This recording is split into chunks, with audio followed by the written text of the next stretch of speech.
ప్రియులారా, మరొకసారి ప్రభు యొక్క పాదముల చెంతకు మనం వస్తుంటున్నాం. దేవుని యొక్క వాక్యమును మనం చదువుకుందాం. మొదటి సమూయేలు గ్రంథం 10వ అధ్యాయం 22వ వచనం. కావున వారు, ఇక్కడికి ఇంకొక మనుషుడు రావాల్సి ఉన్నదా అని యెహోవా యొద్ద విచారణ చేయగా, యెహోవా, ఇదిగో అతడు సామానులో దాగి ఉన్నాడు అని సెలవిచ్చాడు. గమనించండి, ఈ యొక్క సందర్భం ఏమిటంటే, ఇశ్రాయేలీలు కోరుకున్న ప్రకారముగా సర్వలోక మర్యాద చొప్పున మా మీద ఒకరిని రాజుగా నియమింపుము అని సమూయేలును అడిగి ఉన్నారు. కాబట్టి సమూయేలు వచ్చి ఈ రీతిగా ఇశ్రాయేలులకు రాజును ఏర్పరచాలని, అభిషేకించాలని ఆ ప్రయత్నంలో ఇప్పుడు ఇశ్రాయేలీలైనటువంటి వారి మధ్యకు వచ్చాడు. వచ్చి ఏం చేస్తున్నాడు ఇప్పుడు అంటే, గోత్రాన్ని పిలిచి, ఇప్పుడు బెన్యామీను గోత్రము ఏర్పడింది. బెన్యామీను గోత్రం తర్వాత మరి బెన్యామీను గోత్రములోని ఇంటి కూటం ప్రకారముగా మత్రి ఇంటి కూటం ఏర్పడింది. కీషు కుమారుడైన సౌలు ఏర్పడ్డాడు. అప్పుడు సౌలు ఎంతకు వెతికినా అతడు కనిపిస్తేనే కనిపించట్లేదు. అది సంగతి. అయితే అప్పుడు ఏమైంది అంటే, ఇంకొకటి ఇక్కడికి రావాల్సి ఉన్నదా అని యెహోవా దగ్గర విచారణ చేస్తే ఆయన సెలవిచ్చాడు డైరెక్ట్గా. అవును, ఇదిగో అతడు సామానులో దాగి ఉన్నాడు అని సెలవిచ్చాడు. అతడు సామానులో దాగి ఉన్నాడు అని చెప్పాడు. వాస్తవంగా సామానులో ఎందుకు దాగి ఉన్నాడు? సౌలుకు తెలుసు అన్నీ. సమూయేలు వస్తాడని,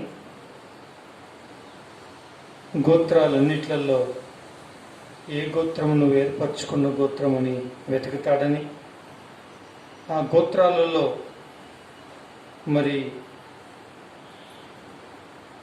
కీషు కుమారుడైన సౌలు అనేవాడిని తప్పనిసరిగా దేవుడు బయలుపరుస్తాడని, అప్పుడు నన్ను అభిషేకిస్తాడని సౌలుకు తెలుసు. కానీ అలా తెలిసిన తను తాను కనుపరుచుకోవడానికి తనకిష్టం లేదు. అయితే ఏం చేస్తున్నాడు అంటే, దాగి ఉన్నాడు. కాబట్టి నా ప్రియమైనటువంటి వాళ్ళరా, దాగి ఉండేటువంటి లక్షణం ఒక అద్భుతమైన, మంచి, శ్రేయస్కరమైన లక్షణముగా మనం చూస్తున్నాం. దాగి ఉండుమని సెలవిచ్చిన ఏలియా దేవుడు చెప్పినట్టే దాగి ఉండుట, రహాబ్ అనే వేశ్య వేగుల వారిని దాచి ఉంచినటువంటి విషయము, తర్వాత ఓబద్యా అనే ఒక దైవభక్తిపరుడు 100 మంది బయలు మోకాలునని ప్రవక్తల్ని దాచిపెట్టి పోషించుట మనము చూడగలుగుతున్నాం. జలప్రళయ సందర్భంలో కూడా నోవహు కుటుంబమును ఓడను తయారు చేసుకోమని చెప్పి ఆ ఓడలో వారిని దాచిపెట్టి తలుపు మోయుట మనము చూడగలం. ఇలా ఈ దాచిపెట్టబడడం, దాచి ఉంచడం, తాము దాచుకోవడం అనేటువంటి విషయాన్ని చూస్తే ఎంతో అద్భుతమైనటువంటి దేవుడు ఆజ్ఞాపించిన లక్షణముగా మనము చూడగలం. ఈ ఆరంభ కాలంలో సౌలు ఇశ్రాయేలు మీద మొదటి రాజుగా అభిషేకించబడవలసిన సమయం వచ్చినప్పుడు అతడు సామానులో దాగి ఉన్నాడు అని రాయబడింది. ఈ దాగి ఉన్న సంగతి ఎవరికి తెలియదు, కానీ యెహోవా దగ్గర విచారించినప్పుడు ఆయన సెలవిస్తున్నాడు. ఏమంటున్నాడు అంటే, అతడు సామానులో దాగి ఉన్నాడు అని చెప్పాడు. కాబట్టి నా ప్రియమైనటువంటి వాళ్ళారా, దేవుని యొక్క ప్రజలైనటువంటి వారికి భద్రత ఎక్కడ అంటే, దేవుడు ఆజ్ఞాపించిన ప్రకారంగా దేవుని పేరు పెట్టబడినటువంటి జనాంగమునబడేటువంటి మనం ఏం చేయబడవలసిన వారమైనాం అంటే, దాగి ఉండవలసిన వారమైనాం. కాబట్టి ఇశ్రాయేలీల మొదటి రాజుగా అభిషేకించబడనైన సౌలు కూడా దాగి ఉన్నాడు. ఎంతో శ్రేష్టమైన విషయం పిల్ల గమనించండి. అయితే దాగి ఉన్నది విచిత్రమైన విధానంలో దాగి ఉండటం చూడగలుగుతున్నాం. అంటే ఎక్కడ దాగి ఉన్నాడు అని మనం చూస్తే, ఆయన సామానులో దాగి ఉన్నాడు. ఎందులో దాగి ఉన్నాడు? సామానులో దాగి ఉన్నాడు. సామానులో దాగి ఉన్నాడు అంటే ఏంటి ఆ సామాను? ఎలాంటిది ఆ సామాను? ఆ సామాను ఏమై ఉంటుంది? ఏం సామాను? మార్క్స్ వార్త 14వ అధ్యాయంలో ఒక మాట ఉంది. అదేమిటంటే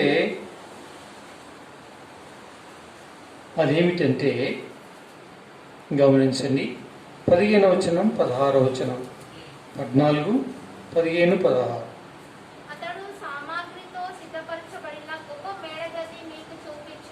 అతడు సామగ్రితో సిద్ధపరచబడిన గొప్ప మేడగది మీకు చూపించును. అక్కడ మన కొరకు సిద్ధపరచుడని చెప్పి తన శిష్యుల్లో ఇద్దరిని పంపెను. శిష్యులు వెళ్లి పట్టణంలోనికి వచ్చి ఆయన వారితో చెప్పినట్లు కనుగొని పస్కాను సిద్ధపరిచిరి.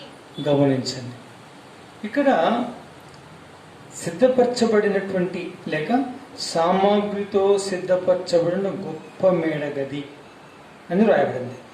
ఏమిటి మేడగది అంటే, ప్రభువారు పస్కాను భుజించుట కొరకు ఏర్పాటు చేసిన ఒక విడిది గది. గమనించండి, ఎందుకంటే పుల్లిని రొట్టెల పండుగ యొక్క మొదటి దినాన పస్కా పశువు వధించినప్పుడు ఆయన శిష్యులు అడిగారు, నువ్వు పస్కాను భుజించుటకు మేము ఎక్కడికి వెళ్ళి సిద్ధపరచాలి అని నువ్వు కోరుకుంటున్నావు అని అడిగారు. అడిగితే ఆయన చెప్తూ మీరు ఆ గ్రామానికి వెళ్ళండి, ఒక నీళ్ళకుండా ఎత్తుకొని వెళ్ళివాడు ఒకడు ఎదురుపడతాడు, అతడు ఏ ఇంటికి వెళ్తాడో అతన్ని వెంబడించండి, ఆ ఇంటి యజమానుని అడగండి. ప్రభువుకు విడిది గది, పస్కాను భుజించడానికి విడిది గది ఎక్కడా అని బోధకుడు అడుగుచున్నాడు అని అడగండి.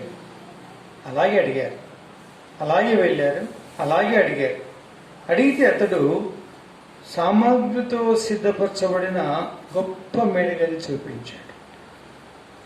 సామగ్రితో సిద్ధపరచబడిన గొప్ప మేడగది ఆల్రెడీ సిద్ధపరచబడింది. సామాగ్రి అంటే సామానుతో నిండి ఉన్న సిద్ధపరచబడిన గొప్ప మేడగదిని చూపించినప్పుడు ప్రభువారు అక్కడ మరి పస్కా అనేటువంటి ఈ పుల్లిని రొట్టెల పండుగ సందర్భంలో పస్కాను భుజించుట కొరకై వారు అక్కడ సిద్ధపరిచారు. గమనించండి, సామాగ్రి అంటే సరే ఏదేదో సామాగ్రి. సరే, ఇప్పుడు మనం చూస్తే ఈ గదిలో, ఈ విడిది గదిలో ఉన్న సామాగ్రిని చూస్తే ఏం కనిపిస్తాయి? ఓ టేబుల్ కనిపిస్తుంది, అక్కడ కుర్చీలు కనిపిస్తాయి, అక్కడ రొట్టె తినడానికి పాత్రలు, ద్రాక్ష రసం త్రాగడానికి పాత్రలు కనిపిస్తాయి. ఆ రీతిగా కాళ్ళు కడుక్కోవడానికి నీళ్లు పెట్టే గంగాళము కనిపిస్తుంది, తుడుచుకోవడానికి తువాల కనిపిస్తుంది.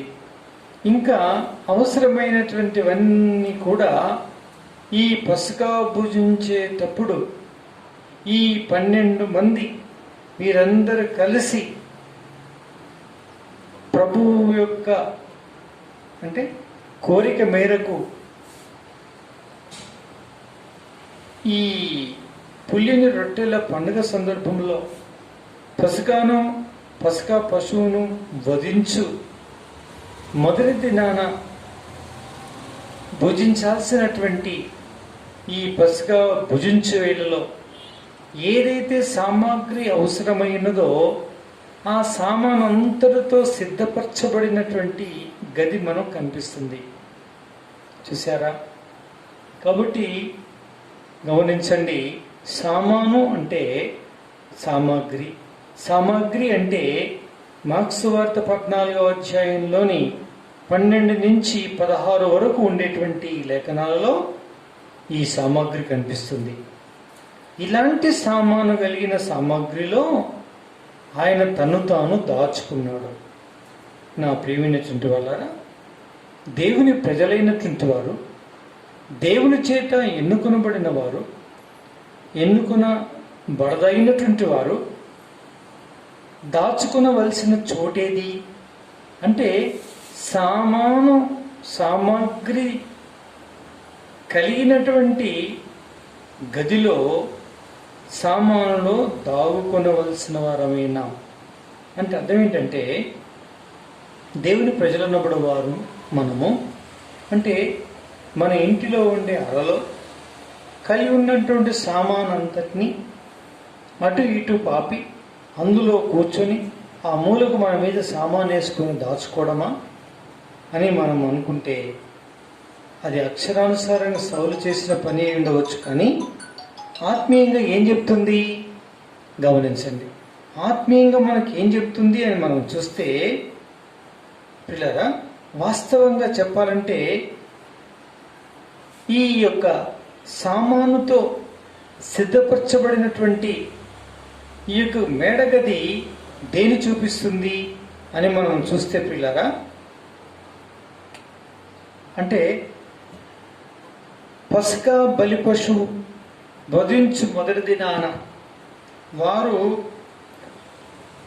ఆ ప్రభువు అప్పగింపబడబోయేటువంటి రాత్రి శిష్యులందరూ కలిసి ఏదైతే ప్రభురాత్రి భోజనం అని పేరు పెట్టబడినటువంటి ప్రభు అప్పగింపబడబోయేటువంటి రాత్రి వారు దేనిలోనైతే పాలు పొందుతున్నారో ఆ పాలు పొందు సందర్భంలో ఆ గదిలో ఉండేటువంటి ఆ విడిది గదిలో ఉండేటువంటి ఆ గొప్ప మేడ గదిలో ఉండేటువంటి సమస్త సామాగ్రి సామానుగా చూపిస్తుంది.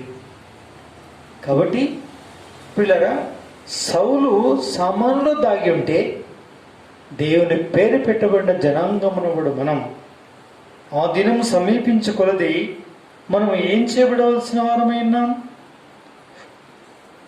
ఇట్టి ప్రభురాత్రి భోజన సంస్కారం సందర్భంలో ఏదైతే వినియోగించబడే సామాను ఉంటుందో ఆ సామాగ్రి అనబడే సామానులో ఏం కావాలండి దేవుని ప్రజలు దాగుకోవాలి. అంటే అర్థం ఏంటి అంటే మనం అంతా కింద కూర్చొని ఆ సామానంతా మీదేసుకొని మన ముఖము మన వర్చస్సు మనమేం కనిపించకుండా దాచుకోవడమేనా? కాదు. అంటే అర్థం ఏంటి అంటే వాటిలో మన ఆత్మీయ జీవితాన్ని దాచుకోవాలి, అంటే కాపాడుకోవాలి. అంటే అర్థం ఏంటి? మనల్ని మనం పరీక్షించుకున్నట్టు ఎందు అంటే ఈ బలలో మనం పాలు పొందేటప్పుడు ఏం చేస్తాం? మనము బలలో పాలు పొందేటప్పుడు వాక్యం వింటాము. ఆ వాక్యం వెలుగులో మన పతనాలు, మన అవిధేయత, మన అక్రమం, మన పడిపోయిన విధానం, మనం ఎక్కడ మన చూపుల్లో, మన ఆలోచనలలో, మన యొక్క ప్రవర్తన జీవితంలో ఎక్కడ తప్పిపోయామో, ఎక్కడ జారిపోయినామో వాటన్నిటిని మనము వాక్య వెలుగులో పరీక్షించుకొని ప్రభు రక్తముతో కడగబడి పవిత్రీకరించుకొని మళ్ళీ మనం పరీక్షించుకొని ఈ బలలో మనం ఏం చేస్తాము? పాలు పొందుతాం. ప్రభు రాత్రి భోజనములో మనం పాలు పొందుతాం. అంటే దీని అంతటితో ఏం చేస్తున్నాం? మన హృదయాన్ని భద్రం చేసుకుంటున్నాం, మనం మనస్సాక్షిని శుద్ధి చేసుకుంటున్నాం, మనను మనం పరీక్షించుకొని విమర్శించుకొనిచున్న కారణాన మనము తీర్పులోనికి మనము రాకుండా మనము కాపాడబడుతున్నాం. అంటే మనం మనస్సాక్షిని దాచుకుంటున్నాం, మన హృదయాన్ని పాపము లక్ష్యము చేసిన పాపమును కడుక్కొని పవిత్రపరచుకొనిచున్నాం. అంటే పాపము నుంచి భద్రపరచుకొనిచున్నాం, మనస్సాక్షిని శుద్ధి చేసుకుంటున్నాం. దేవుని విమర్శ నా కాలమందు మనం విమర్శింపబడి దైవ తీర్పుకు దైవోగ్రతకు గురి కాకుండా మనం కాపాడుకుంటున్నాం అని దాని అర్థం. ఇలా మనం దాచుకోవాలి అని అర్థమిస్తుంది. కాబట్టి సౌలు వాస్తవంగా సామానులో దాగి ఉంటే ఆ సామాను మార్క్స్ వార్త 14:15 ఉండే ప్రభురాత్రి భోజనం భుజించే సమయంలో ఉపయోగపడే సామాగ్రిని చూపిస్తుంది. ఆ సామాగ్రిలో వారు దాచుకున్నారు. మనము మన జీవితాల్లో ఇట్టి ప్రభురాత్రి భోజన సంస్కారం అనేటువంటి కార్యములో మనల్ని మనం పరీక్షించుకోవడం ద్వారా, మన హృదయాన్ని భద్రం చేసుకోవడం ద్వారా, మన మనస్సాక్షిని శుద్ధీకరించుకోవడం ద్వారా దేవుడు విమర్శించు కాలముందు మనము తీర్పులోనికి రాకుండా నిమిత్తం ఈ భూలోకంలోనే ఇప్పుడే మనం ఏం చేయవలసిన వారం ఏంటున్నాం? పవిత్రపరచబడవలసిన వారం, దాగుకొనవలసిన వారమైనా. ఈ రీతిగా మనం ఈ సామాగ్రిలో మనల్ని మనం ఏం చేసుకోవాలి? దాచుకోవాలి. అంటే అదేంటి? తన శరీరమునకు సాదృశ్యమైన రొట్టెను విచ్చుకుని తినప్పుడు ఆయన ప్రతి గాయము మనల్ని స్వస్థపరుస్తుందని, ఆయన పాత్రలోనిది ద్రాక్షారసమని త్రాగునప్పుడు ఇది ప్రభు రక్తమని, ఇది నన్ను పవిత్రపరిచి నన్ను పరమునకు సిద్ధపరుస్తుందన్నటువంటి అభిప్రాయమును కలిగిన వారమే చిత్తశుద్ధితో మనము మనం పరీక్షించుకొని పాల్గొందినప్పుడు మనం ప్రభు పిలిస్తే వెళ్ళడానికి, ప్రభు వస్తే ఆయనతో పాటు ఎత్తబడడానికి సిద్ధంగా ఉండేవారం అవుతాం. ఈ విధంగా ఎవరైతే తాము దాచుకుంటారో వారు ఏమవుతారు?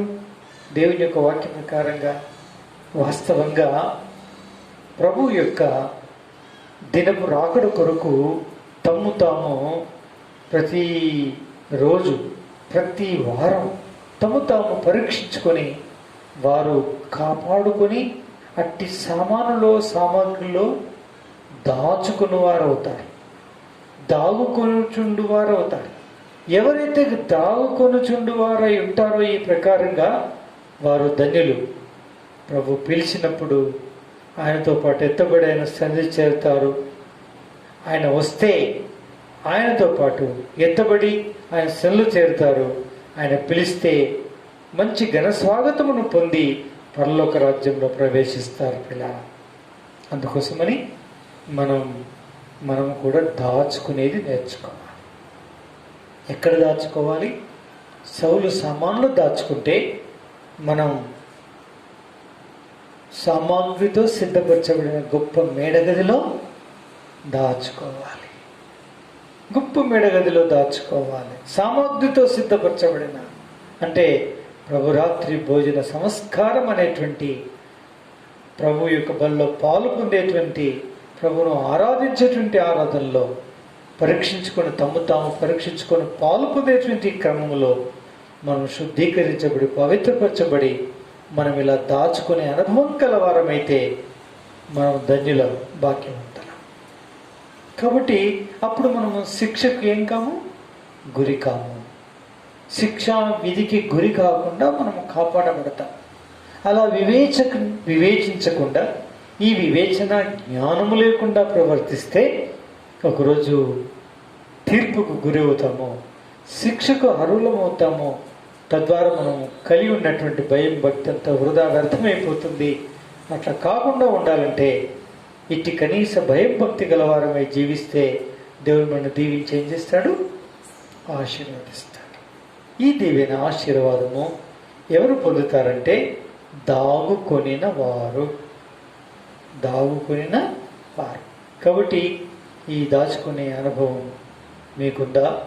ఈ దాగుకునే అనుభవం కలవారై ఉండాలని ఆశపడుతున్నారా? అయినట్లయితే సంతోషం. అలా పరీక్షించుకొని ఈ ప్రభు యొక్క బలలో మనం పాలు పొందుతాం. ప్రభు మనల్ని దీవిస్తాడు. ఈ రీతిగా చేయుటకు ప్రభు మనకు సహాయము చేయనుగాక. ప్రార్థన చేసుకుందాం. మోకరించండి. చిన్న ప్రార్థన చేసుకుందాం. ప్రియతండ్రి, ఇచ్చి వాక్యం ప్రకారంగా మేము జీవించడానికి, ఈ ప్రకారంగా మనల్ని పరీక్షించుకొని పాల్పొందడానికి, తద్వారా మా పితరుడైన సౌలు దాచుకున్నాడు సామానులో, మేమును తండ్రి మరి సామాగ్రితో సిద్ధపరచబడిన గొప్ప మేడగదిలో దాచుకునే అనుభవం కలవారమై మీ రాకడ కొరకైనా లేక మా యొక్క పోకడ కొరకై, మీ పిలుపు కొరకు సిద్ధపడ కొరకై నడిపించమని పొందమని అందరం చెల్లిస్తూ యేసు నామములో వేడుకొంచున్నాం తండ్రి.